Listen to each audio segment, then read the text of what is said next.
অনেকদিন থেকেই আমার একটা পাহাড় কেনার শখ, কিন্তু পাহাড় কে বিক্রি করে তা জানি না। যদি তার দেখা পেতাম, দামের জন্য আটকাতো না। আমার নিজস্ব একটা নদী আছে, সেটা দিয়ে দিতাম পাহাড়টার বদলে। কে না জানে পাহাড়ের চেয়ে নদীর দামই বেশি। পাহাড় স্থানু, নদী বহমান।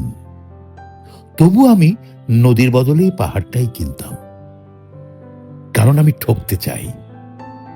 নদীটাও অবশ্য কিনেছিলাম একটা দ্বীপের বদলে। ছেলেবেলায় আমার বেশ ছোট্টখাট্ট ছিমছাম একটা দ্বীপ ছিল, সেখানে অসংখ্য প্রজাপতি। শৈশবে দ্বীপটি ছিল আমার বড় প্রিয়।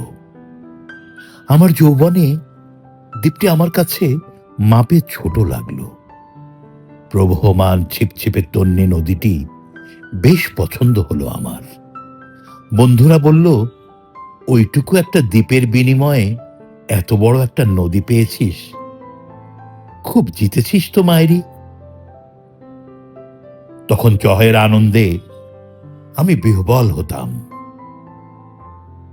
তখন সত্যিই আমি ভালোবাসতাম নদীটিকে।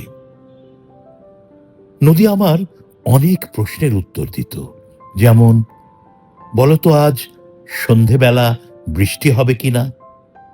সে বলতো, আজ এখানে দক্ষিণ গরম হাওয়া। শুধু একটি ছোট্ট দ্বীপে বৃষ্টি, সে কি প্রবল বৃষ্টি, যেন একটা উৎসব। আমি সেই দ্বীপে আর যেতে পারি না। সে জানতো, সবাই জানে, শৈশবে আর ফেরা যায় না। এখন আমি একটা পাহাড় কিনতে চাই। সেই পাহাড়ের পায়ের কাছে থাকবে গহন অরণ্য। আমি সেই অরণ্য পার হয়ে যাব, তারপর শুধু রুক্ষ কঠিন পাহাড়। একেবারে চূড়ায় মাথার খুব কাছে আকাশ, নিচে বিপুলা পৃথিবী, চরাচরে তীব্র নির্জনতা। আমার কণ্ঠস্বর সেখানে কেউ শুনতে পাবে না।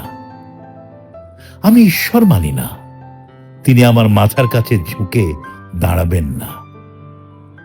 আমি শুধু 10 দিককে উদ্দেশ্য করে বলবো, প্রত্যেক মানুষই অহংকারী। এখানে আমি একা। এখানে আমার কোনো অহংকার নেই।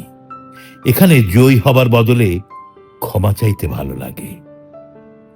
হে 10 দিক, আমি কোনো দোষ করিনি, আমাকে ক্ষমা করো।